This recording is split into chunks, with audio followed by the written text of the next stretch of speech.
e seja muito bem-vindo aí ao Congresso Nacional de Ciência de Dados.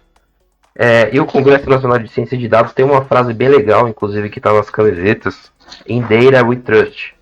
Tá? E a gente vai abordar, na verdade, um pouquinho desse tema hoje e vamos tratar aí se de fato nós podemos acreditar nos dados e como que a área de inteligência artificial, de machine learning aí tem tratado essa questão aí, se nós realmente podemos acreditar, né, se os dados eles são confiáveis, se esses modelos eles são confiáveis do ponto de vista de modelo de negócio. Tá? Então o nome dessa palestra é Explainable Artificial Intelligence, ou XAI, preferir em português pode chamar de SHAI, tá? E a gente vai abordar aqui uma perspectiva geral e vamos tentar aí fazer 2 hands-on. Vamos colocar a mão na massa aí em 2, vamos dizer assim, projetinhos aí para que a gente possa ver de fato como isso é aplicado aí na prática, tá?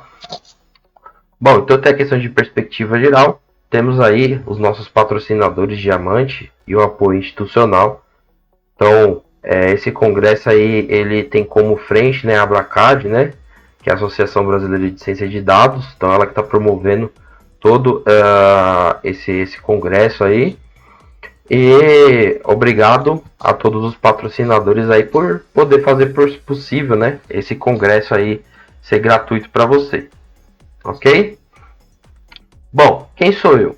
Bom, meu nome é Gilson César da Costa. Eu sou casado, tenho 27 anos no momento. Não tenho filhos ainda, mas logo vou tê-los. E do ponto de vista de profissional, por favor, me adicionem lá no LinkedIn. Tem um link bem fácil aí. Coloca ali linkedin.com/Gilson-Costa. Você vai me achar lá rapidinho, tá? Temos também algo muito importante. A gente está tratando aqui sobre os canais, né? Então a propaganda faz parte do negócio também. E eu tô à frente aí de alguns projetos, né? Canal, uma empresa assim.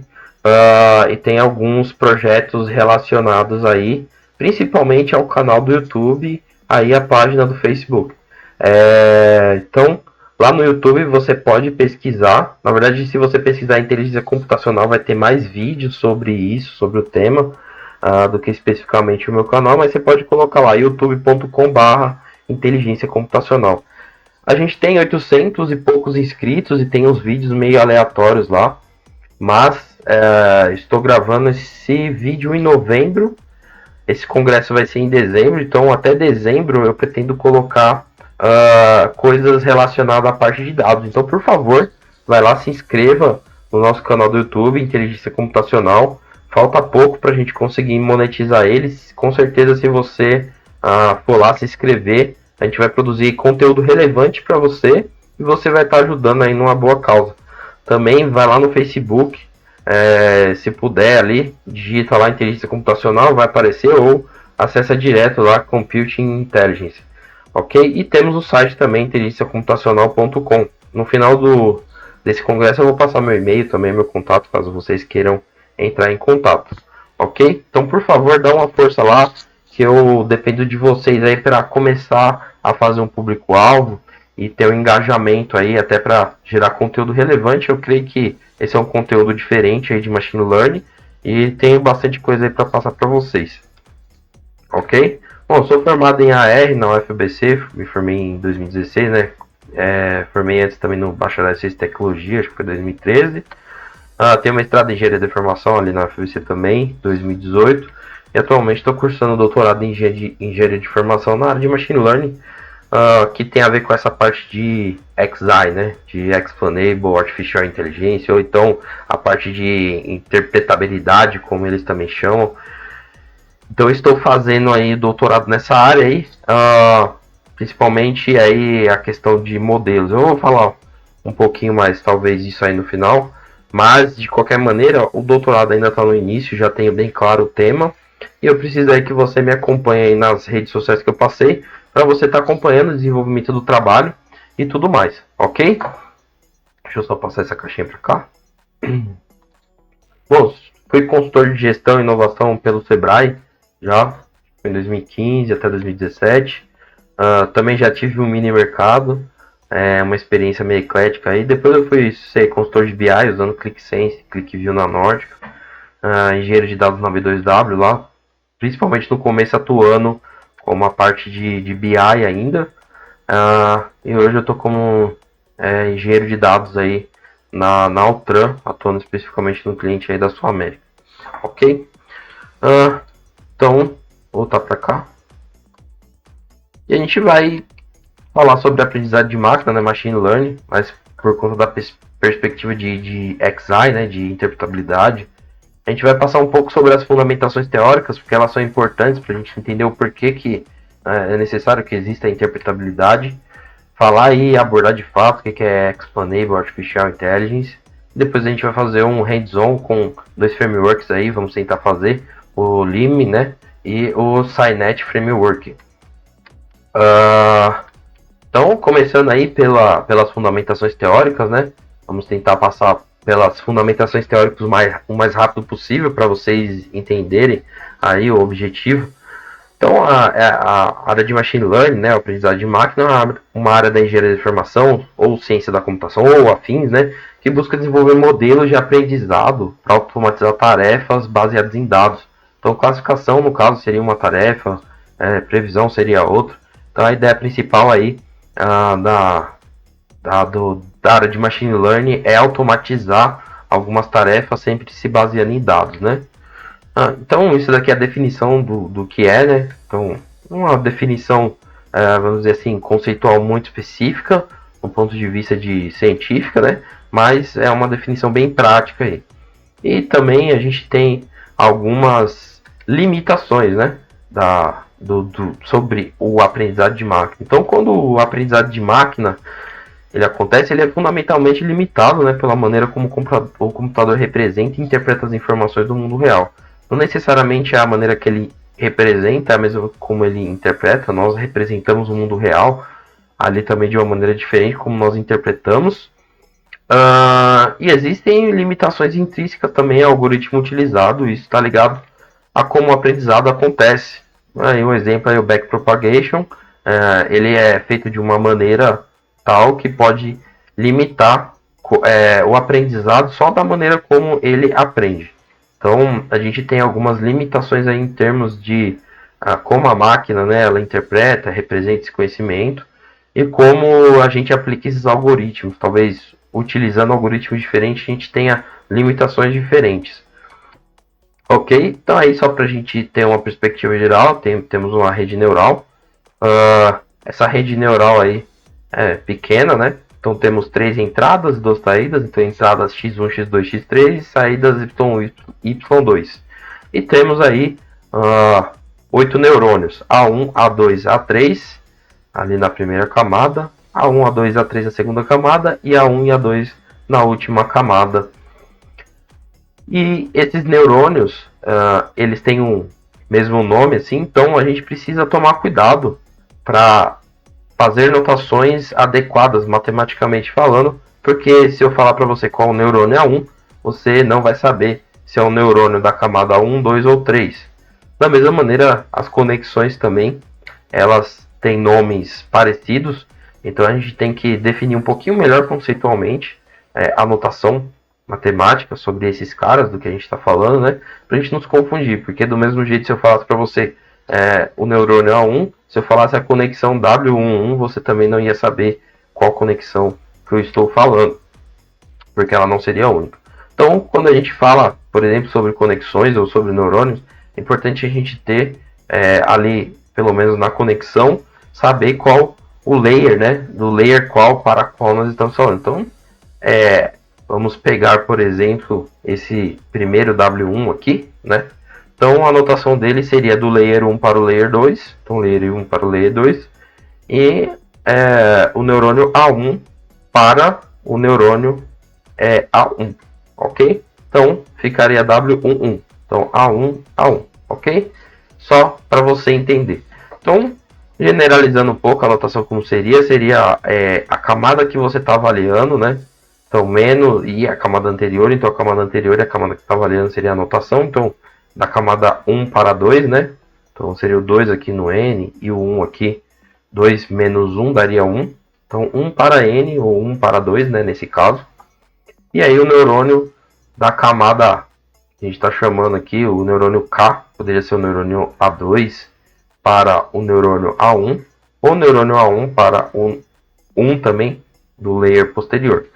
Vocês entenderam aqui que deve existir algo meio rigoroso para que a gente não se confunda qual neurônio que a gente está falando e nem qual conexão que a gente está falando e consiga aí desenvolver matematicamente direito, né, a abordagem. Ok, que eu falei para vocês, temos a camada L1, L2, L3, né, layer 1, layer 2, layer 3. E aqui só estou passando para vocês já provavelmente já viram essa questão. Estou falando que existe uma notação bem rigorosa matematicamente falando por trás disso. E como que a gente modela a matemática de uma rede neural? Bom, a gente começa pelos neurônios, tá? Então eu vou especificar, eu quero avaliar do layer 2, né, para o layer 3, né? Então eu vou avaliar especificamente o neurônio A1 do layer 3, que no caso seria a saída Y1.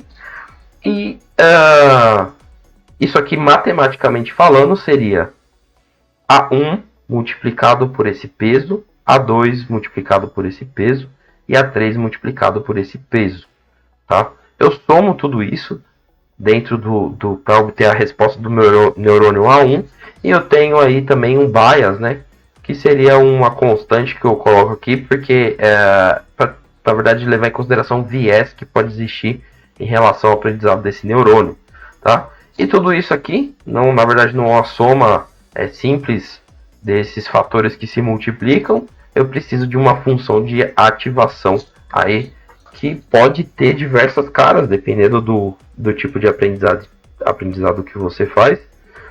Pode ser dado por uma função não linear. Geralmente é dado por uma função não linear, tá? Então, a sigmoide ou algo do tipo, geralmente uma sigmoide pode ser qualquer outro tipo de função e ela, de certa maneira, impacta no resultado final. Então, o que basicamente a gente está falando aí é que o resultado desse neurônio é a soma das outras camadas, né, ponderada por um fator W, e aí eu tenho uma não linearidade aqui relacionada à função de ativação desse neurônio.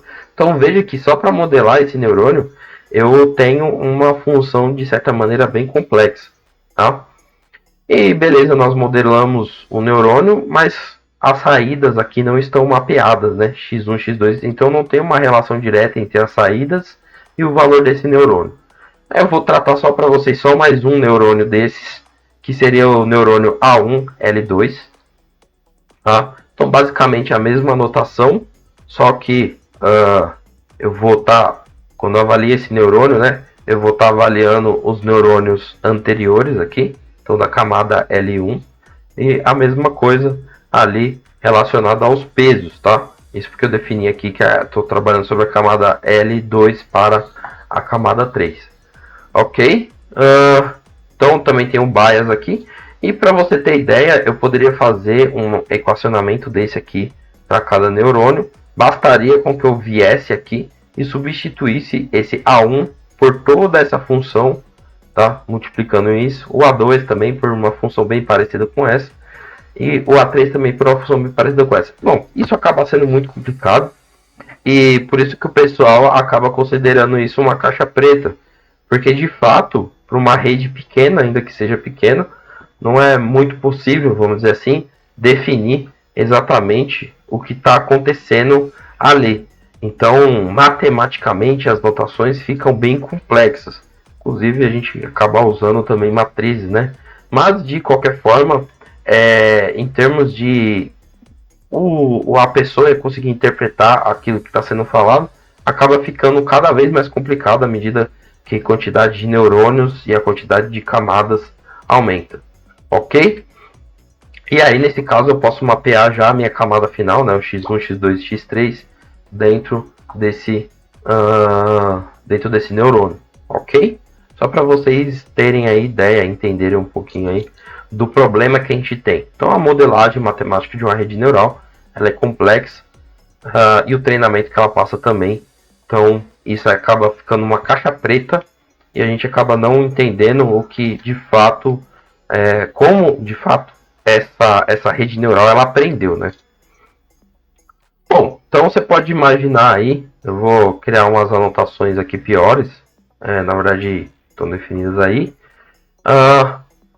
e você pode ter certeza que a complexidade do modelo matemático acaba ficando um absurdo à medida com que a gente eleva, né, o número de neurônios e as camadas ocultas, né, as camadas do nosso deep learning. Então, o modelo matemático fica absurdamente complexo. E aí a gente pode ficar aí com a cara da Nazaré, né, tentando fazer cálculos. Chega aí na geometria básica, ok, beleza. Aí quando começa a complicar um pouquinho mais, a gente já fica com cara de não sei o que estou fazendo. E isso é meio triste, né? Mas ao mesmo tempo é interessante. Porque à medida que temos problemas, também temos algumas oportunidades de resolver esse problema. Ok? Então a gente vai começar aqui, já que eu mostrei para vocês que a inteligência artificial acaba sendo problemática em relação à interpretação do conhecimento adquirido. Então a gente vai começar a falar um pouquinho mais sobre como é essa questão de explicação dentro da inteligência artificial. E para isso a gente primeiro precisa definir o que é uma explicação, tá? Eu não estou definindo aqui do ponto de vista ontológico, científico, nada. Algo que é para que a gente possa assim entender de maneira simples. Então a explicação, né, o explainable, é dada por qualquer meio de comunicação que possa, né, que as pessoas possam interpretar para o domínio de conhecimento dela, tá? Então vamos dar exemplo aí. Temos a comunicação visual. Então quando a gente busca uma explicação via comunicação visual, a gente pode explicar isso por qualquer estrutura visual que possa representar o conhecimento, seja mapas, fluxos, blocos visuais, gráficos, não importa. Temos a comunicação escrita, então baseada em linguagem tradicional, então, nós aqui no português, né, escrevendo, né, na verdade. Então um texto seria uma comunicação. E também baseado em linguagem de matemática, que seriam aquelas equações lá que eu passei para vocês, que são meio complexas, pelo menos abordando daquela perspectiva. E temos a comunicação falada, é o que eu estou fazendo aqui com vocês, estou explicando aí, trazendo coisas e usando outros métodos de escrita e o método visual para que vocês possam entender também. Só que geralmente, né, a comunicação falada não é aplicada em XI, até porque, bom, para aplicar qualquer tipo de comunicação falada, eu deveria primeiro conseguir gerar uma comunicação escrita ou descrever alguma questão visual, mas não que exista uma XI diretamente falando assim dentro dessas estruturas, ok? E como a gente reconhece as diferenças? Porque eu falei para vocês, beleza, explicação ela pode ser dada por qualquer meio que traga para o domínio de conhecimento da pessoa. Então quando eu olho aí a foto de um Golden Retriever, né, um crocodilo, não sei se é crocodilo ou se é jacaré, olha, então já não sei muito bem a diferença. E a gente tem também o galo. Então aparentemente para nós é fácil identificar a diferença entre um cachorro, um crocodilo, né, ou um jacaré, não sei, que é um réptil. Acho que tem a ver com a diferença dos dentes estarem para fora ou não, mas isso a gente trata mais para frente e joga ali. Então é fácil para a gente reconhecer que existem diferenças entre esses animais, né?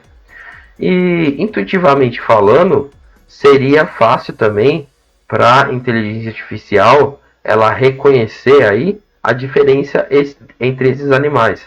Que a gente subentende, na verdade, que à medida que a complexidade aumenta também para nós humanos reconhecermos a diferença entre algo, também aumenta ali para a nossa inteligência artificial.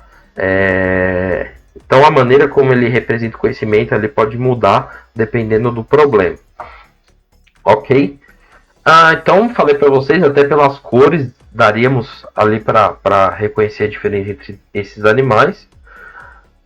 E a ideia aqui é tentar estruturar um pouco do nosso pensamento para a gente entender meio como que a gente entende as diferenças e para saber se a inteligência artificial ela usaria os mesmos mecanismos que nós para interpretar as diferenças ou fazer a classificação desses animais.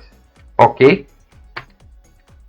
Então, como que a gente explica a diferença? Eu vou colocar duas imagens aqui, enquanto a imagem de um pato ou um... Eu esqueci o outro nome. Então tem um pato aí, o galo anterior. Então a gente vê aí que tem diferenças, mas que dentro da morfologia desses animais eles têm algumas semelhanças, tá? Então, como eles têm algumas semelhanças, a gente precisa ser mais específico em relação às diferenças que eles têm, para que a gente possa saber qual é qual.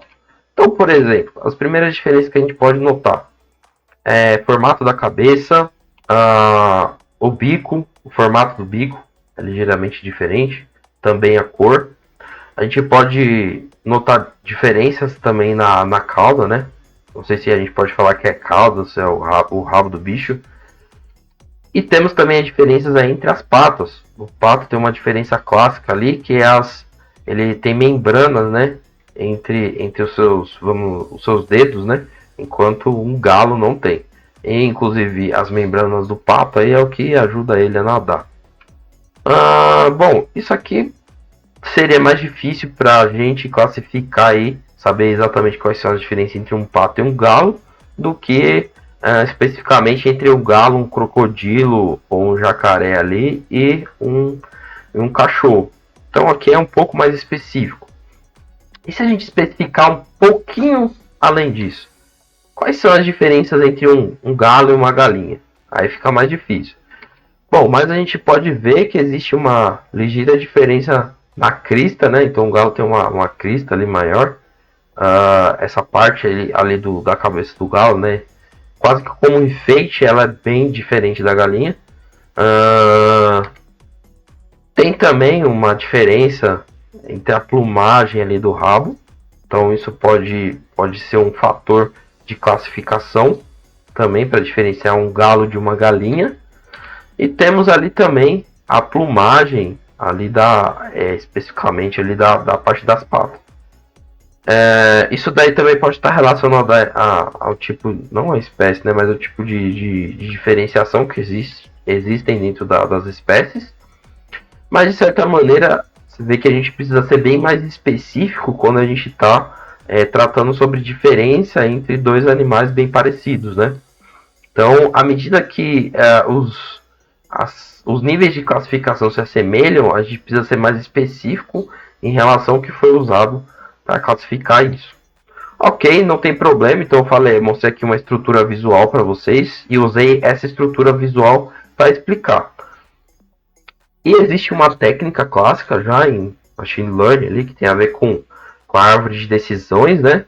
Que ela acaba trazendo um pouquinho, ela diagrama, faz um fluxo de como a inteligência artificial ali, os algoritmos por trás daquilo conseguiram fazer diferenciação. Então, quando você olha para uma árvore de decisão, você consegue de alguma maneira entender ou interpretar o conhecimento que esses algoritmos de machine learning usaram para estar adquirindo esse conhecimento. Ok? Então, a árvore de decisão ela seria um método aí, vamos dizer, clássico, onde a gente consegue interpretar o que a inteligência artificial usou para que ela conseguisse tomar decisões em algum nível, tá? E porque a gente sabe que nessas bolinhas aqui tem decisões, né? Então, se tal coisa for menor que isso, então desce para cá. Se tal coisa for maior que isso, desce para cá. Então, aí para cada nó desse daqui, a gente vai obter uma explicação de algum fator aí, alguma característica que foi usado para fazer essa classificação. E a gente vai agora começar a tratar exatamente da XI, né? Antes a gente estava falando sobre como a explicação acontece em vários níveis, né? E agora a gente vai tratar da XI, né? Então a gente vai dar uma imagem de entrada ali, na verdade é um galo, e a gente vai passar para o classificador de imagem já treinado e vamos ter uma previsão. Então quando o classificador de imagem ele faz qualquer previsão, eu dou uma entrada x e aí eu vou ter uma previsão que é f de x, ou seja, a minha previsão é uma função que eu não sei qual é, né? Tá no black box em relação a X. E a ideia de explicar a previsão é entender o que foi usado ali dentro da black box para conseguir explicar. Então, nesse caso, ele gerou um mapa de calor sobre quais pixels dessa imagem foram mais relevantes para que ele conseguisse classificar qual animal é esse. Então, basicamente, o classificador decidiu qual animal era esse baseado nesses pixels. Isso faz bastante sentido para a gente, que a gente falou sobre ali a crista do galo, ficou um fator bem evidente, e foi justamente esse fator, nesse caso, fator que a inteligência artificial decidiu usar para que ele aplicasse a sua previsão. Então, qual que é a ideia e por que a gente gostaria de explicar por que as previsões acontecem? Bom, primeiro, igual nesse caso, a gente verificar se as previsões elas estão corretas, identificar algumas falhas e vieses, caso eles existirem, aprender um pouco sobre esse problema, né? Porque a inteligência artificial ela pode começar a usar classificações que não seriam intuitivas para nós, e isso acabar virando uma regra, ou até mesmo para ter segurança da aplicação de normas. Então imagine ali em uma imagem de câncer, e aí passou por um algoritmo de machine learning, e ele classificou como tendo câncer ou não. Seria interessante para o médico entender quais foram os fatores, as características daquela imagem que levaram esse sistema a tomar a decisão se aquilo foi câncer ou não, inclusive para saber se as normas elas estão de acordo com a questão da previsão, né, da explicação do porquê que esse algoritmo tomou a decisão de classificar isso dessa forma. Então, basicamente, essa aqui, em perspectivas gerais, é uma abordagem ali do problema. Eu espero que vocês tenham entendido. Se não entenderam, volte um pouquinho o vídeo aí, dê uma olhada aí. Mas, basicamente, a gente precisa entender quais são os fatores dos algoritmos que levaram eles a tomar essa decisão, para saber se aquilo que eles estão decidindo está de forma correta ou não. Nesse caso aqui, seria intuitivo para nós, e poderíamos dizer até que estaria de forma correta, sim. Bom, então temos aí também alguns tipos de algoritmos, por exemplo, rede neural convolucional. Ela mapeia todos os pixels aí de uma figura, por exemplo. Ela faz operação de convolução e divide as características aí dessas fotos, podendo fazer agrupamentos ou coisas do tipo. Então a convolução meio que ela extrai essas características das fotos, e a partir dessas características tem aí um método chamado GradCam++, que a gente vai dar uma olhada, né, o que ele fez. Então ele extrai características e vê se aquelas características são as características relevantes para classificar aquelas imagens. Então, por exemplo, vamos ver aí embaixo. Temos fotos de um potinho de sopa, de acho que crianças brincando ali, alguma coisa brincando, adultos ou crianças brincando. Temos um trailer, um flamingo, um cachorro e maçãs.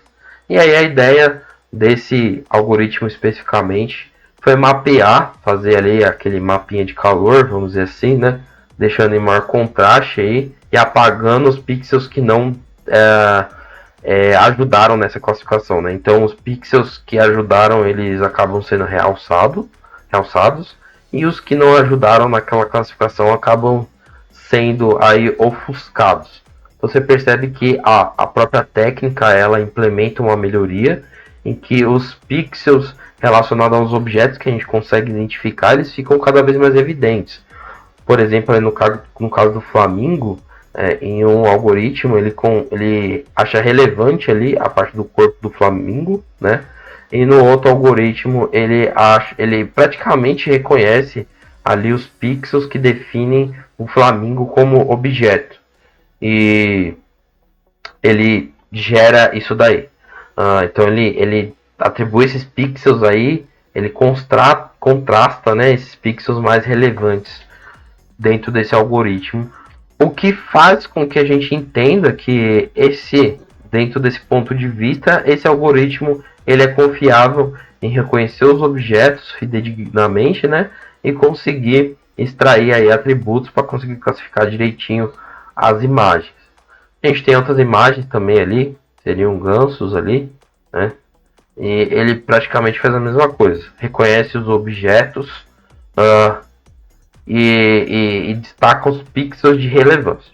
Ok, então aí tem um trabalho para quem quiser dar uma olhadinha melhor. E aí a gente vai tratar ali sobre o LIM, né? Que seria um interpretador local, né? Que ele tem um modelo agnóstico, então tanto faz o que vem dele, não existe uma pré-classificação. E ele consegue reconhecer padrões ali que uma vez não foram, vamos dizer assim, que foram treinados, mas que ele consegue dividir os padrões ali de uma certa maneira e aí sim passar para o classificador. Então a gente vê uma imagem original de um sapinho ali, um artesanato, um sapinho segurando um coração, e esse algoritmo ele divide, né, essa imagem, essa figura em componentes interpretáveis, tá? E aí ele passa pelo classificador. E o classificador ele define aí quais são os pixels mais não os pixels, né, mas esses blocos interpretáveis, quais são os mais relevantes ali para que essa imagem seja classificada como um sapo. Então a gente pode ver que praticamente ele atribuiu os pixels ali da cabeça do bicho como sendo os pixels mais relevantes para que essa imagem fosse classificada como um sapo. Ok? Beleza, então esse aqui é um interpretador local. É local porque você vai entender depois, ele não atua de maneira global. Dentro daquela entrada, ele consegue dizer quais foram os fatores de maiores relevâncias, mas ele não consegue dar dentro do modelo globalmente o fator de maior relevância. A gente vai ver isso daqui a pouco. Isso daqui basicamente tem fundamentação na parte de SVMs, né, que são a Support Vector Machines, que são os vetores de suporte que alguns algoritmos de machine learning usam, né? Então eles mapeiam aí dentro de vetores regras e utilizam essas regras aí para classificação. Essa parte do SVM tem a ver com especificamente um problema do trabalho que eu estou atuando, que é a dimensão de Vapnik-Chervolensky, dimensão VC aí, que seria vamos dizer assim, uma métrica de complexidade, que acaba sendo meio complicado, né, definir o que é a complexidade do ponto de vista de algoritmo de machine learning, né, ou até mesmo de funções. A gente tem algumas complexidades, algumas métricas de complexidade, por exemplo, a complexidade Kolmogorov, que classicamente se estuda na parte de ciências de computação, mas esse problema vai um pouquinho além disso, porque não é necessariamente só a complexidade, mas entender globalmente se essa seria a menor complexidade e estabelecer métricas de comparação entre as complexidades. Mas não vou entrar muito nesse ponto. Então a gente passou ali a imagem original para um multiclassificador. Então é até engraçado, né? É um labrador tocando violão. E a gente passou, né, nesse multiclassificador e ele deu 3 possíveis objetos dentro desse classificador, né? Então a guitarra elétrica, um violão ali acústico e um labrador. E ele decidiu, ele falou, ó, para a guitarra elétrica, os pixels mais relevantes para esse modelo foram esses. Para o violão foram esses. E para o labrador foram esses. O que na verdade é bem coerente aí com o que a gente consegue olhar. A gente poderia até considerar que essa seria uma forma que nós classificaríamos e reconheceríamos as diferenças. Mas aqui eu mostrei só coisas que deram certo para vocês, né? Vou mostrar uma coisa que deu errado e que por conta da explicação local a gente consegue entender as limitações do modelo de machine learning. Então isso aqui foi uma figura, né, uma entrada, foi passado por um classificador para identificar se esse animal ali deveria ser classificado como husky ou como lobo, tá? Então basicamente era para entender a diferença da classificação. A gente vê que a explicação Esse husky, na verdade, foi classificado como lobo. A explicação do modelo praticamente foram os pixels de fundo. Então, esse husky aí estar em um lugar aí que talvez não seja próprio dele, né? Ou talvez seja.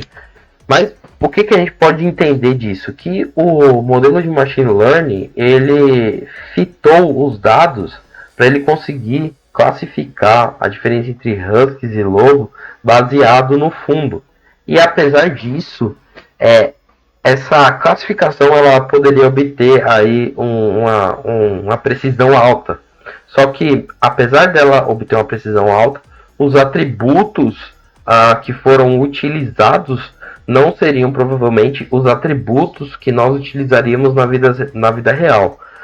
Porque para nós importa muito mais o formato do lobo e do husky do que especificamente aonde eles estão.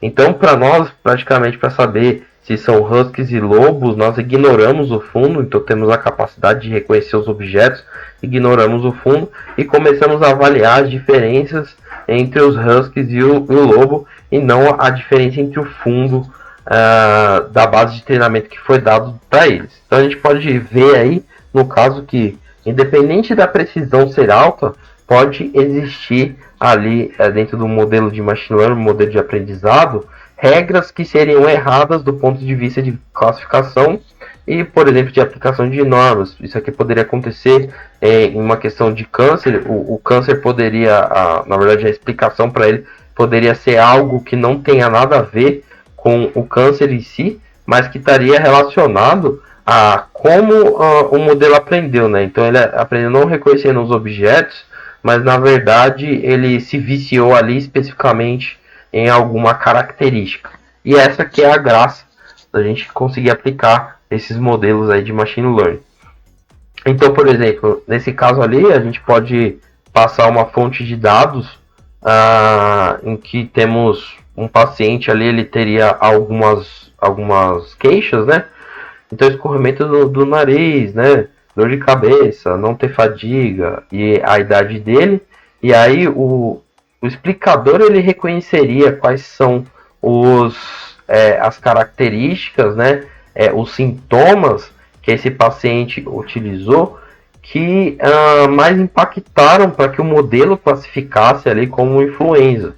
Ou então a gente poderia ver na questão do coronavírus e ter um modelo que não só predissesse aquilo que ele classificou, mas que ele conseguisse explicar os fatores que levaram ele a classificar daquela maneira.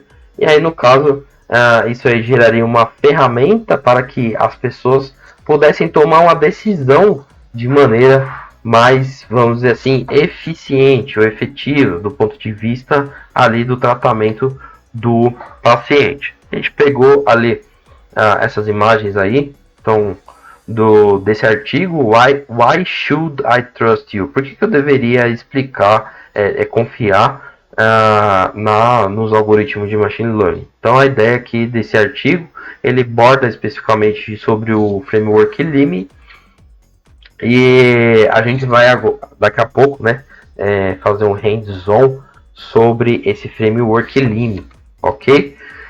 Bom, então a gente vai ali no Kaggle pegar uma base que nos traz a qualidade de vinhos vermelhos. Então, basicamente, essa base ela tem alguns atributos que a gente vai ver e tem também a qualidade, uma coluna ali falando sobre a qualidade daquele vinho. Então, por exemplo, para esse primeiro vinho aqui, na verdade não para esse primeiro vinho, mas para todos esses vinhos, né? Então a gente tem acidez fixa, né? Acidez acho que é lática, acidez cítrica, o açúcar residual, a quantidade ali deve ser provavelmente toda essa densidade ou partículas por milhão ou qualquer métrica aí na parte de química. Dióxido de enxofre livre, total de dióxido de enxofre, a densidade desse vinho, o pH, quantidade de sulfatos e o teor alcoólico. E aí a gente vai obter ali a qualidade desse vinho. Então você pode ver ali que dentro dessa base a gente vai ter, acho que vinho de qualidade de 3 a 8, nenhum vinho recebeu dentro dessa base qualidade de 9 e 10. Mas a ideia principal é o que? A gente conseguir prever o atributo de qualidade usando como base essas features, né, essas características aqui desse vinho. Então a gente tem bastante característica desse vinho que podem nos ajudar e ser os atributos previsores da qualidade desse vinho. Então basicamente o que eu estou falando para vocês é que eu vou dar a qualidade do vinho baseado nessas informações de densidade, pH, açúcar residual, teor alcoólico, etc. Ok? Só para vocês verem os resultados um pouquinho antes, para vocês entenderem aonde a gente quer chegar. Então, por exemplo, para esse vinho, eu treinei minha rede neural, né? Passei os parâmetros desse vinho para minha rede neural.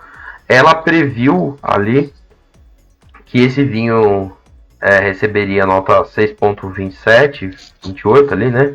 E a resposta correta seria 5.9, quase 6. Então a previsão próxima ali do valor correto, ok? Só que a ideia aqui não é só saber a questão de ter uma previsão boa ou não. Eu entender quais foram os fatores, nesse caso, que levaram esse vinho a receber essa nota. Então, eu vou ter um gráfico assim com todos os atributos e saber, em verde, se eles contribuíram para o vinho receber aquela nota ou se eles atrapalharam o vinho receber aquela nota. Então, por que é um explicador local? Porque eu não consigo, por meio desse explicador, dizer qual seria, por exemplo, uma função objetiva para que ele recebesse a nota 9 ou 10. Entendeu? Então, eu consigo falar quais foram as influências dessas características dentro dessa classificação, não necessariamente se a influência é boa para obter uma nota maior ou não.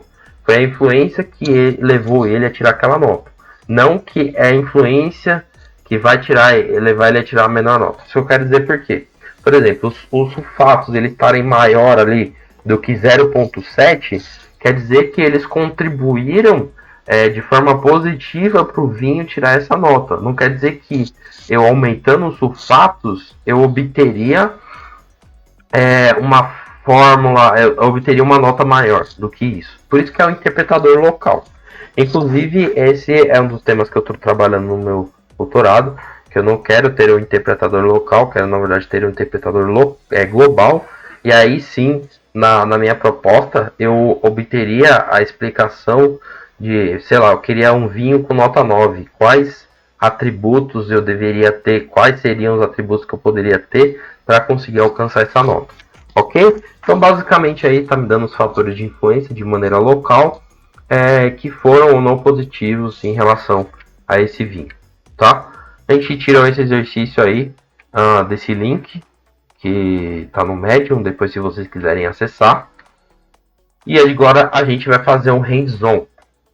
Inclusive, eu vou ver depois como é que eu disponibilizo esses arquivos para vocês. Mas, por favor, entre em contato lá no LinkedIn. Que a gente vai conversando por lá, posso passar para vocês aí. Só que tem uma coisa, no LinkedIn eu só vou passar esses arquivos aqui para quem curtiu lá a página do Face e se inscreveu lá no canal do YouTube, ok? Aí se eu conseguir passar automaticamente para vocês aqui, deixar falar com o pessoal da CAD aqui, para deixar para vocês, vocês podem acessar. Ok, então vamos lá no framework. Então, basicamente, eu já até rodei aqui, né? Eu vou limpar esse kernel aqui. Então, a minha base de dados, eu deixei o link aqui. A gente pode acessar ela lá no Kaggle. E o Kaggle é uma uma ferramenta de apoio para quem está querendo aprender, né? Quem está querendo entrar na área de ciência de dados. Que ele trata sobre a base desse link. Então você vai clicar aqui, download, vai logar, né? Que ele exige que você logue, vai conseguir baixar a base. Nesse caso, como eu já baixei a base, né, previamente, tá dentro do repositório que eu estou, né? Nesse caso aqui usando para rodar esse código. Então abri aqui no Jupyter, ok? Então eu tenho a minha base, né? Wine Quality Quality Red, né? Então, base de qualidade de vinhos vermelhos. Tá em um formato CSV, então eu transformei ele em um data frame, né? Importei as bibliotecas que eu preciso, então Pandas, NumPy, Matplotlib para plotar, sklearn, então tem a parte de treinamento, né? De fazer o split entre treinamento e teste, fazer pré-processamento e o algoritmo em si, que é o Random Forest, né? Eu usei esse NP Random Seed aí, porque, bom, vocês sabem que o computador ele gera números pseudo-aleatórios, precisa ser uma semente aleatória para que ele consiga gerar números aleatórios, mas eu quero conseguir reproduzir, né, não os, assim, o número aleatório, mas a questão da sequência dos números aleatórios, né? Eu quero que, apesar de ser aleatórios, ele tenha uma certa previsibilidade, tá? Caso eu não quisesse isso, eu não precisaria setar, então não teria previsão nenhum de qual a sequência aleatória desses dados, né? Ok, então eu vou lá, vou rodar esse bloquinho. Aqui praticamente está importando, né?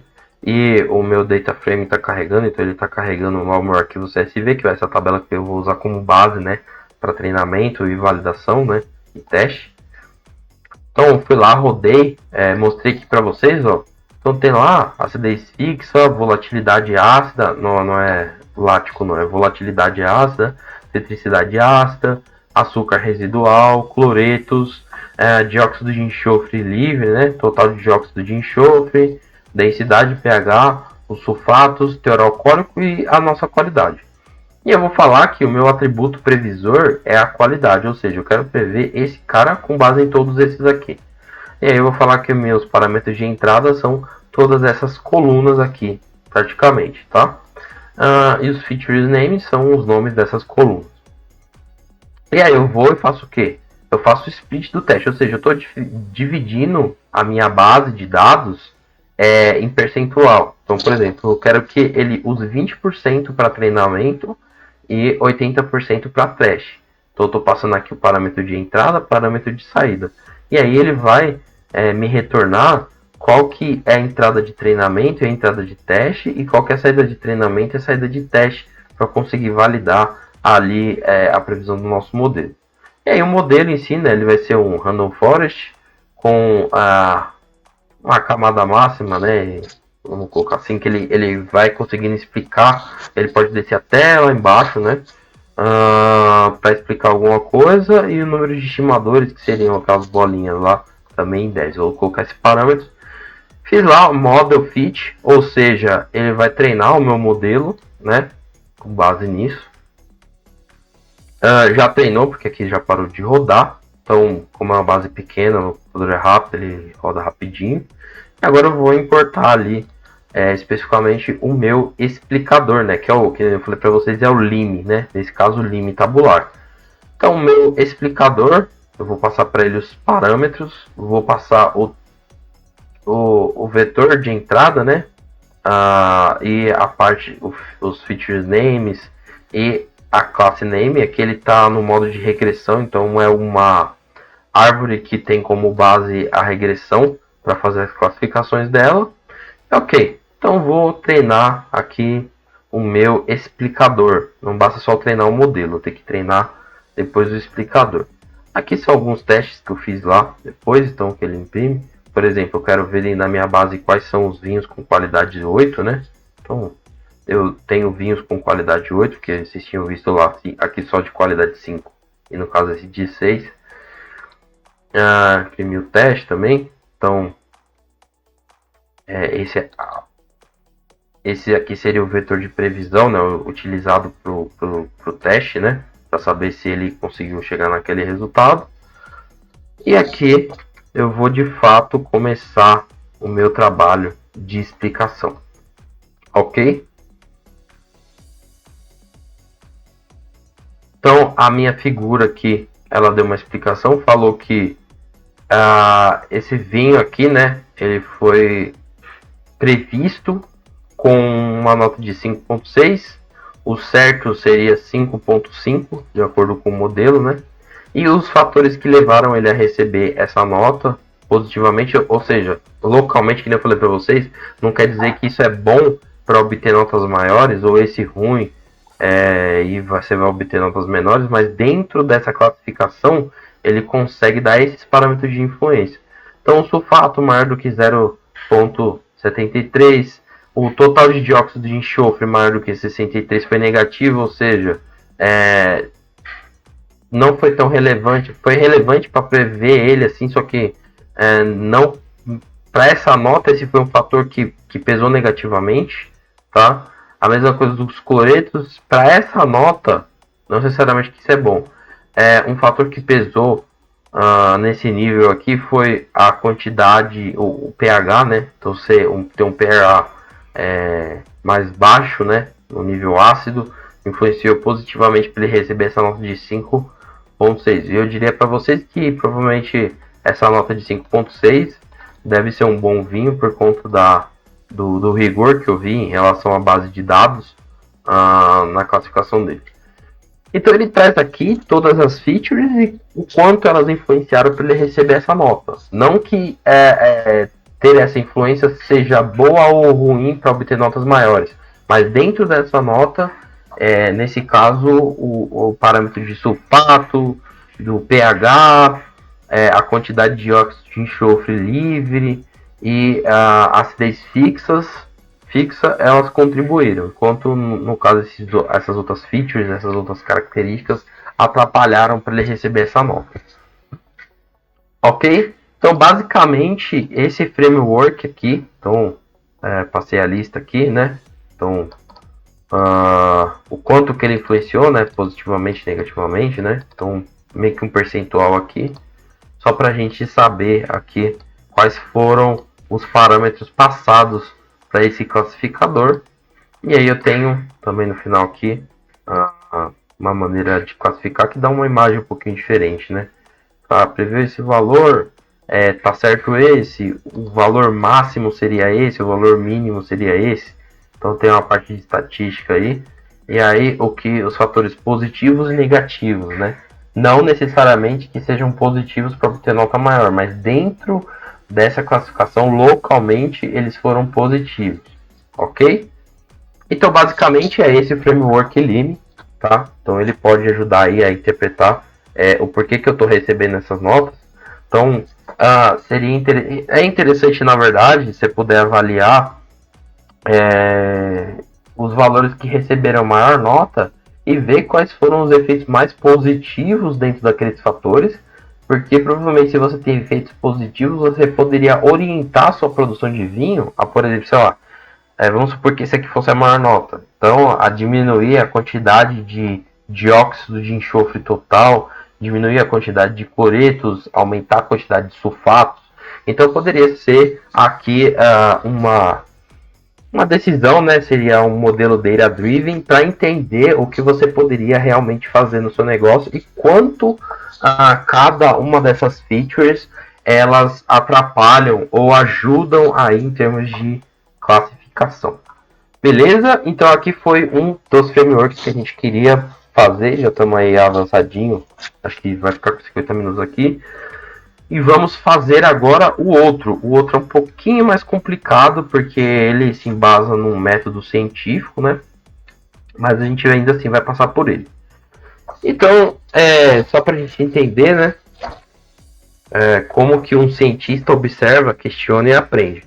Esse aqui é o SciNet Framework, ok? Então, dentro do mundo real, então supondo ali que a gente está avaliando a posição de um carro em relação ao tempo, tá bem linear aqui. Os cientistas, eles observam, representam, na verdade, eles observam, né, fazem questões, representam e obtêm as suas respostas. Quando eu codifico a observação, uma representação, basicamente o que eu estou fazendo é criando uma função que modela bem essas observações.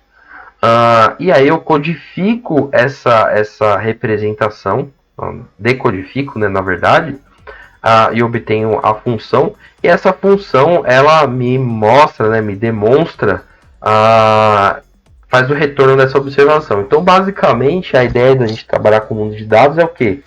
Pegar o mundo real, codificar em dados, em termos de dados, e aí os dados a gente pode manipular eles e depois, a partir desses dados aqui, decodificar o mundo real, tá?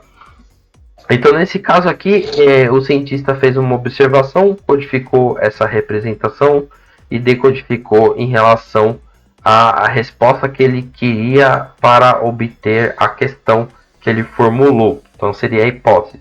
Observação, hipótese, representação, validação.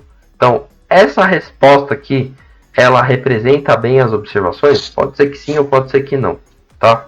Mas qual que é a sacada desse framework aqui? Ele, depois de treinar um modelo de machine learning, ele insere uma camada de neurônios ali, uma camada latente. E qual que é a ideia principal? De que a informação ela comece a passar por essa camada latente, e essa camada latente ela comprima, tá? essa informação. E aí, comprimindo essa informação, nesse caso, nós obteríamos aí a representação que foi feita. Então, a gente pode ver ali que a observação está aqui, então, parâmetro de entrada, a resposta, parâmetros da saída, né? Seria qual o que ele quer ver. E aí, a codificação, né? A decodificação e a questão. Então a gente tem todos os elementos aí que o cientista ele poderia usar para aplicar em relação ao que ele está buscando ali. Ok? Então, por exemplo, a gente vai tratar hoje sobre um sistema massa-mola. Então tem vamos supor que você tem uma molinha ali, aí você tenha um pezinho, aí você dê um pulso, né? E aquele pezinho ali ele vai ficar oscilando ali em relação àquela mola, tá? Então o sistema massa-mola é isso. Então vamos colocar ali, só para vocês entenderem um pouco melhor, tem um bloco de massa M ligado a uma mola, e o bloco se desloca na superfície horizontal sem atrito, né? A gente tem que desprezar o atrito para simplificar o modelo. Quando a mola não está esticada nem comprimida, o bloco está em posição de equilíbrio, ou seja, você deixar o bloquinho ali em relação à mola, ele não vai fazer nada, vai permanecer inerte. Só que quando você aplica uma força, a gente vai ter a lei de Hooke ali, a gente vai ter uma força aplicada de menos kx, que é o coeficiente de amortecimento da mola, né? Vezes o deslocamento que você colocou, que seria a força que você iria aplicar. Então a gente percebe que dentro desse framework a gente já tem aqueles parâmetros, né, de representação. Então temos uma representação, a observação, as respostas, as questões, está tudo formulário aqui. A ideia é qual seria a função que comprime bem esses parâmetros e se esse modelo é ideal para representar esse fenômeno físico aí. Ok? Então a gente vai colocar ali, complicar um pouquinho mais o sistema massa-mola. Vamos ter o sistema massa-mola amortecedor. Você poderia entender ele como a mola do seu carro, o sistema de suspensão ali do seu carro. Suspensão, né, na verdade. E o sistema de suspensão ele é composto por uma mola e um amortecedor, tá? E a massa ali seria o peso do seu carro, né? Sobre cada mola, né? Sobre as quatro ali. As quatro molas, quatro sistemas de suspensão ali do seu carro. E a gente tem ali equacionamentos bem específicos, inclusive a gente colocou equações de estados ali que modelam muito bem esse fenômeno. Então, a partir dessas equações de estado, eu consigo modelar esse fenômeno e prever muito bem o que vai acontecer dada qualquer entrada ali, desde que eu saiba os parâmetros KB, né? O B e o C nesse caso aqui tem a mesma função, né? A mesma semântica. Eles representam a mesma coisa, o coeficiente de amortecimento ali do amortecedor, né?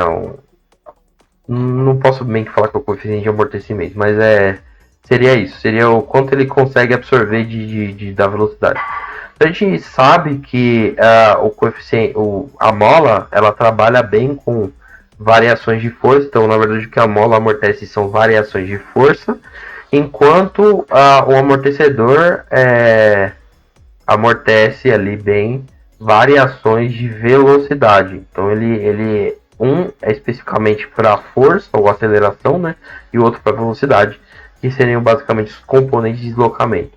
Ou seja, para você obter um deslocamento mínimo ali dentro de um carro, você tem que ter um bom coeficiente de amortecimento e da mola e um bom coeficiente aí de, vamos colocar assim, de atrito da suspensão, né?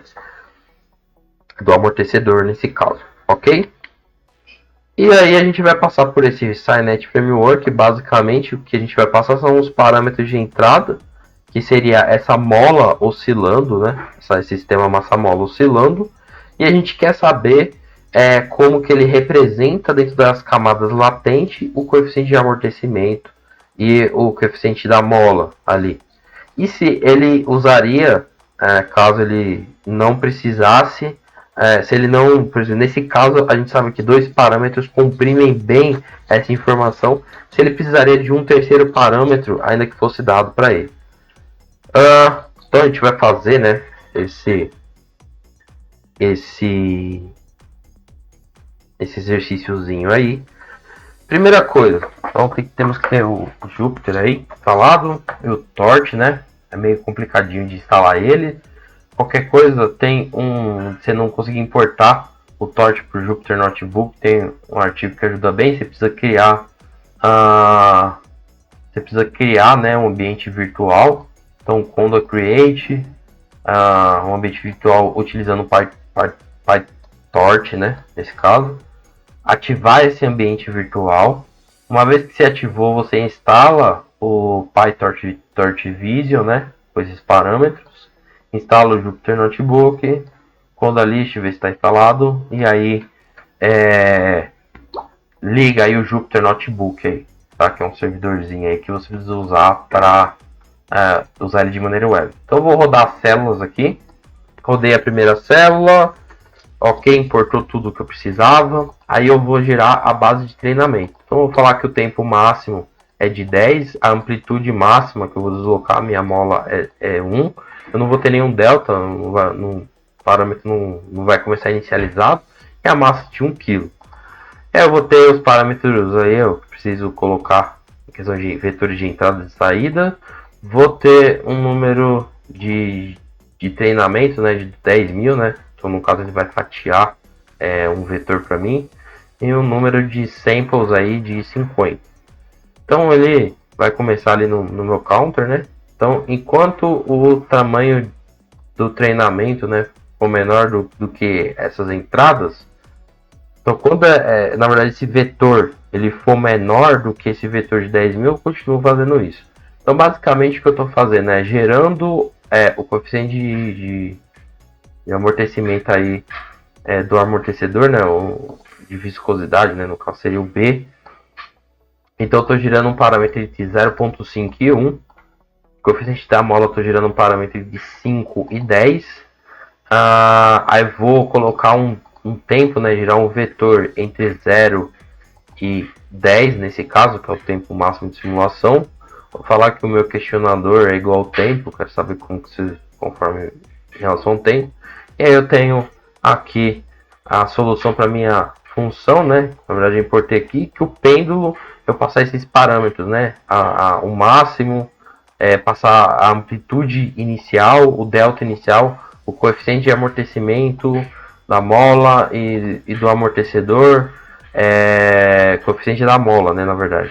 E o coeficiente de amortecimento e a massa, ele vai me trazer a resposta, né? Então, no caso, ele vai me trazer, dado esses parâmetros, como se comportaria o meu sistema.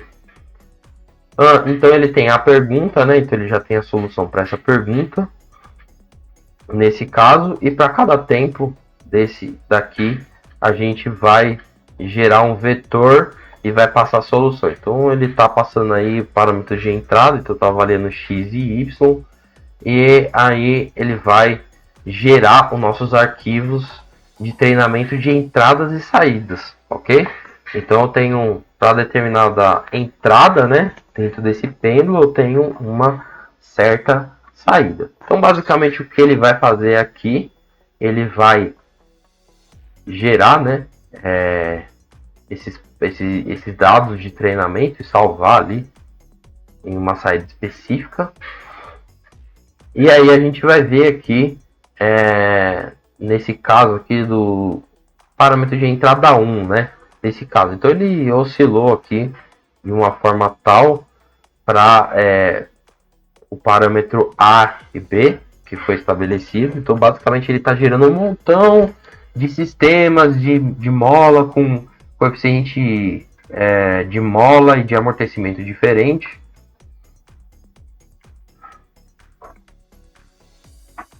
Então poderia vir aqui no 1 já é ligeiramente diferente, no 2 também. Então a minha base de treinamento 2 também seria diferente. Tá vendo? O comportamento dela é diferente, mas independente dos meus coeficientes aqui, B e K eles estarem variando, a gente vê que ela tem um certo comportamento em relação ao sistema, independente da entrada, ok? Então a gente viu isso. Então aqui a gente está gerando a nossa base de treinamento, ou seja, gerando um monte de entradas para esse sistema aí, com um fator de aleatoriedade para garantir que o sistema ele não tenha vieses, né? Pelo menos tentar garantir isso. E a gente vai agora para o notebook para o treinamento. Então, uma vez que a gente importa ainda também as mesmas funções praticamente, e a gente vai começar a introduzir o conceito aqui de camada latente. Então, dentro disso aqui, a gente vai criar um modelo de rede neural aí com 50 neurônios, né?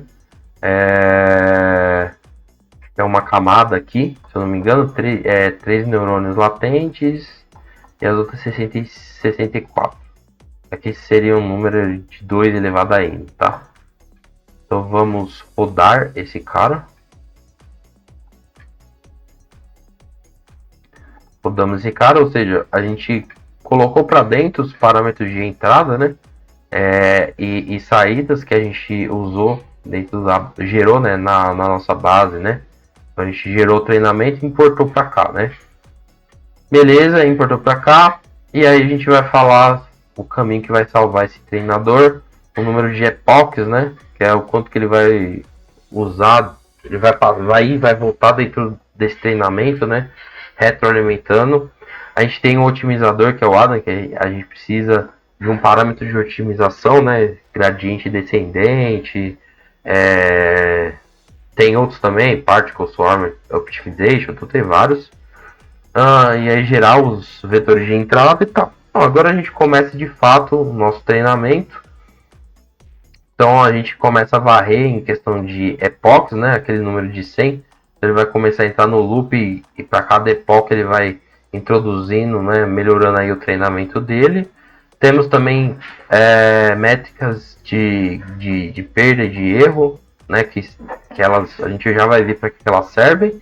Então basicamente eu estou dando a minha entrada, eu estou dando as entradas e saídas e aqui eu estou treinando um modelo de rede neural. Mas não qualquer modelo de rede neural, um modelo de rede neural que tenha camadas já latentes. Ok, então eu comecei o meu treinamento, aí ele vai nos epochs, né? Então vai de 1 a 100 ou até o erro ser menor do que tanto, ok? E a gente percebe aqui que a perda e o RMS, né, do erro, né?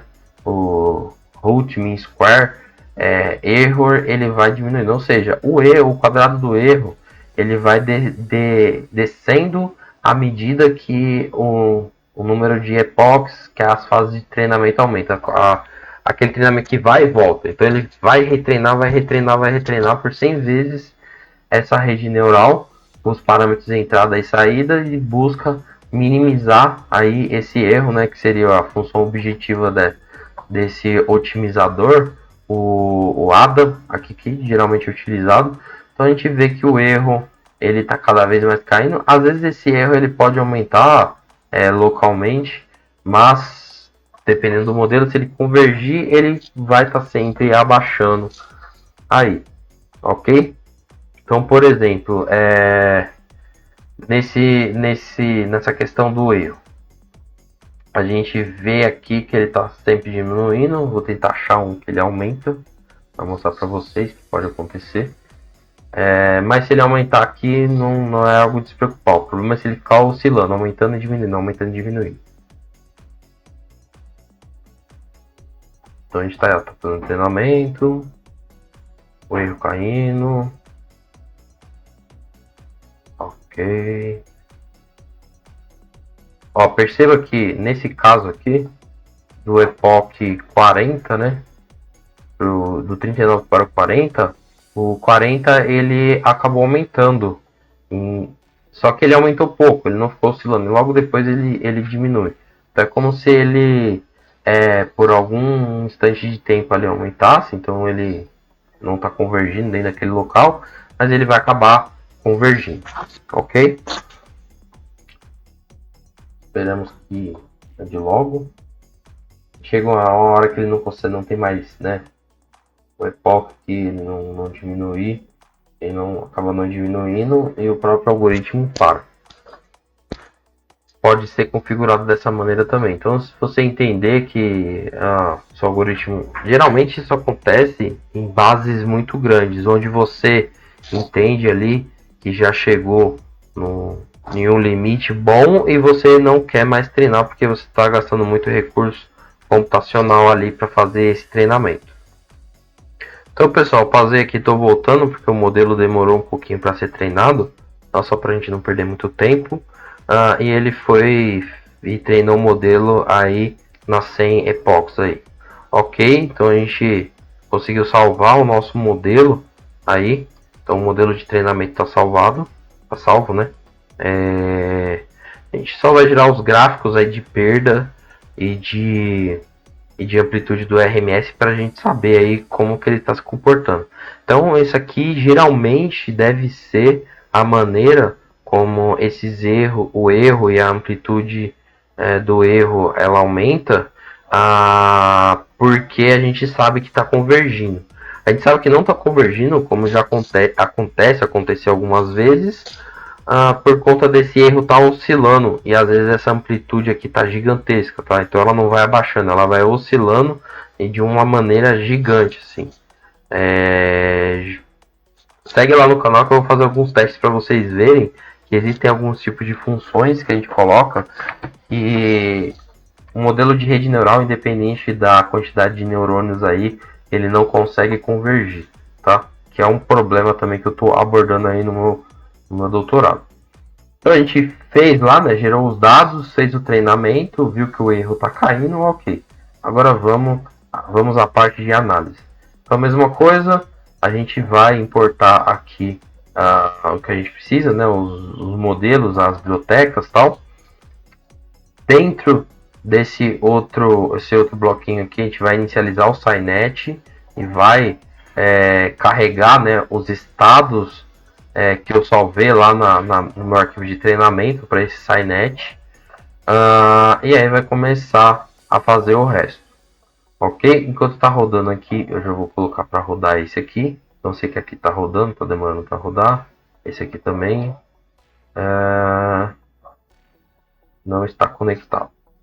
Ok, ele está falando que não está conectado. Tentar rodar. Rodou rapidinho. Então ele conectou. Às vezes precisa atualizar aqui. Então eu fui lá, carreguei o meu modelo, o modelo que eu já tinha treinado. E agora eu vou fazer vou avaliar os meus neurônios, né? Ativação dos meus neurônios, saber se eu consigo fazer a engenharia reversa, né? Ou nesse caso a física reversa e obter os parâmetros. Então aqui setar a resolução dos plots, tal, criar a questão dos zeros para o neurônio de ativação. Eu defino lá um parâmetro que eu quis, então um parâmetro T máximo, amplitude e a massa. Na verdade, esses parâmetros eles devem ser coerentes, né, com os parâmetros de treinamento. Eu treinei eles com o mesmo parâmetro. O que eu variei foi o K e o B. Na verdade, a gente poderia aqui até fazer um exercício para variar a massa ou a amplitude e ver como esse sistema aqui ele se comportaria. Então a gente vai começar a varrer incrementalmente, né? Então, para cada parâmetro aqui, lembra que a gente sorteou o número, a partir do coeficiente da mola entre 5 e 10. Então a gente vai varrer entre esses parâmetros aqui. E a gente também viu o coeficiente de amortecimento entre 0,5 e 1. A gente vai varrer esses parâmetros aqui, com esse incrementalzinho aqui. Bom, então a gente vai ter também o T prime, né? Então seria de 0 ao T máximo, né? É 10. Tem a questão, a mesma questão anterior, e a resposta a gente sabe. Então, para cada um dos casos gerados aqui, eu vou obter uma resposta, tá? E ele vai continuar. E aí, nesse caso, eu vou dividir o meu tempo, né, em 50. Então, de 0 a 10 dividido por 50 vai dar 0,02, né? Então, no tempo 0,2 segundos, 0,4 segundos, ok? Também tem o vetor ali de tempo, né? Está relacionado à quantidade máxima de amostras, que é de 50. Então, quantos tempos que eu vou ter. E aí, o resultado do meu pêndulo relacionado. Combinar as entradas. E aí, o resultado seria a questão aqui do SciNet, ok? Meu layer latente, estou usando para inicializar ele, e o neurônio de ativação 0, 1 e 2. Para cada um desses parâmetros, eu vou falar que ele é igual a camada latente, né? 0, 1 e 2 respectivamente. Essas camadas aqui que eu iniciei aqui tem a ver com as bibliotecas que eu estou importando aqui do meu SciNet, ok?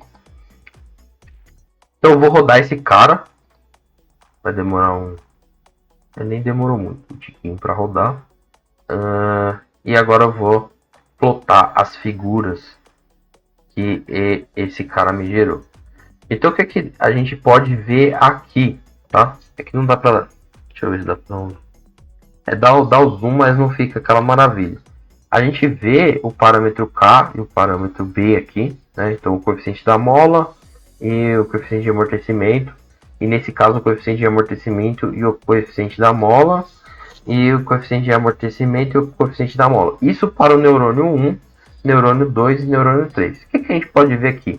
Que à medida que a gente mantém fixo o parâmetro K, o parâmetro B ele varia com essa taxa, tá? Dependendo da onde ele é colocado, ok? Então ele vai receber o neurônio latente de ativação. Esse neurônio ele é muito sensível a esse parâmetro B. Então ele varia muito com esse parâmetro B. Enquanto esse neurônio ele varia muito com esse parâmetro K. Então praticamente esse neurônio de ativação ele está representando aqui o parâmetro B. E esse neurônio de ativação está representando o parâmetro A.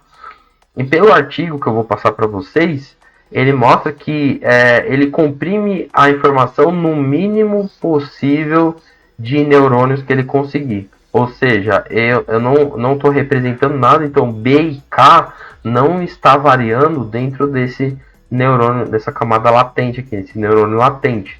Então, o que está demonstrando aqui é que essa camada latente está codificando, o neurônio 1 está codificando bem o parâmetro, o coeficiente de amortecimento da mola, e o neurônio 2 está codificando aqui o parâmetro de amortecimento de K, que é a constante da mola, né? Esse é o constante de amortecimento. E a gente vai conseguir fazer o quê? Simular, né? Então o que eu estou fazendo aqui, basicamente, eu estou trazendo... Vou mostrar aqui, eu não vou mostrar muito bem os algoritmos para vocês, vou mostrar mais o resultado. Então a trajetória de entrada, que seria exatamente aquilo que eu quero, é esse daqui em pontinhos azuis. E aqui seria o que o nosso modelo treinado ele conseguiu reconstruir, tá? Então, utilizando como parâmetro K10, nesse caso, e B1, e nesse caso K5 e B05. Então, a gente consegue ver que o nosso físico, né? O nosso SciNet, né? Nosso interpretador, ele consegue de uma maneira bem interessante recompor o sinal de entrada aí dados determinados parâmetros, porque ele consegue comprimir bem a informação desses caras, ou seja, dado qualquer entrada B e K, eu consigo aí recompor o meu sinal. Então, no fundo, o que esse modelo ele está fazendo? Ele está representando o fenômeno físico aí do sistema massa-mola amortecedor. E aí a gente consegue extrair, né? Nesse caso não extrair diretamente, mas consegue ver que esses neurônios latentes aqui, eles estão comprimindo bem essas informações. Ou seja, dentro de um sistema conhecido, aí fisicamente conhecido, já bem estabelecido, eu consigo aí replicar a questão da modelagem física dentro da minha rede neural, e não só modelar, mas consigo uma interpretação dos parâmetros que estão conseguindo ser comprimidos, ou seja, eu consigo representar e fazer a equação aí desse cara. Isso é muito interessante porque se a gente for pensar de uma perspectiva de modelos físicos que a gente não consegue ou não conhece muito bem, a gente consegue extrair aí tudo o fenômeno, né? A equação que poderia modelar esse fenômeno, ou pelo menos o modelo do fenômeno em si, e aí seria uma ferramenta de suporte para o físico estar modelando aí os fenômenos da natureza. Bom, espero que você tenha entendido o potencial. É bem complexo, na verdade. Isso aqui não é uma palestra, vamos dizer assim, para iniciantes, pelo menos não na área de machine learning, né? Você tem que ter um determinado conhecimento prévio para conseguir entender um pouquinho aqui. Mas espero que até mesmo para quem não tem um conhecimento prévio tão grande, tenha ficado claro o potencial em que eu consigo explicar e eu tenho ferramentas suficientes aí para estar interpretando aí os meus modelos físicos em redes neurais, e a partir dessas redes neurais aí buscar obter um conhecimento, né, do sistema em si, ok? Bom, então só para a gente ver aí, então como o cientista observa, questiona e aprende, a gente viu que os parâmetros K e B, eles foram bem representados ali na camada latente, e a gente consegue obter as respostas a partir desses parâmetros com base nessas observações. E inclusive eu consigo replicar o meu modelo do fenômeno físico utilizando como base essa informação comprimida, né? Na verdade, as equações tem a ver com essa questão de comprimir e descomprimir a informação, a observação, na verdade. Bom, chegando ao final, aí quem quiser entrar em contato comigo, gilson.costa@intcomp.net. Esse aqui é um domínio que eu tenho pagado, mas caso eu não responda aqui, respondo mais rápido aqui, gil.ng@live.com. Não se esquece lá de me adicionar no LinkedIn. Vai lá, adiciona, a gente vai batendo papo. Entra aí principalmente no YouTube, no Facebook, que eu tô com esse projeto aí de falar sobre inteligência artificial e sobre cloud, né, também. Então a gente vai estar trabalhando aí nessa parte de dados aí nesse canal. Se você ainda não viu nada relacionado ao conteúdo de dados, se preocupe, eu estou para colocar em breve algumas coisas, mas já dá uma força lá. E também curte a página do Facebook aí, e qualquer coisa entre em contato. Até logo, obrigado!